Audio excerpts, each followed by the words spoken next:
Rocking star Yash ತನ್ನ ಕುಟುಂಬದ ಜೊತೆ ವಿವಿಧ ದೇವಾಲಯಗಳಿಗೆ ಭೇಟಿ ನೀಡುತ್ತಿದ್ದಾರೆ.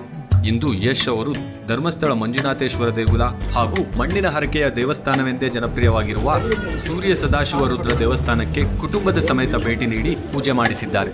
ಇನ್ನು ಇವರ ಜೊತೆ ಇವರ ಮುಂದಿನ ಚಿತ್ರದ ಪ್ರೊಡ್ಯೂಸರ್ ಆಗಿರುವ ವೆಂಕಟ್ ಕೂಡ ತನ್ನ ಕುಟುಂಬದ ಜೊತೆ ಎಲ್ಲಾ ದೇವಸ್ಥಾನಗಳಿಗೂ ಸುತ್ತಿದ್ದಾರೆ. ಪಂಚೆ ಉಟ್ಟುಕೊಂಡು ಹೊಸ ಲುಕ್ನಲ್ಲಿ ಬಂದಿದ್ದ ಯಶ್ ಅನ್ನು ಕಂಡು ಅಭಿಮಾನಿಗಳು ಫೋಟೋ ತೆಗೆಸಿಕೊಳ್ಳಲು ಮುಗಿಬೀಳುತ್ತಿದ್ದರು.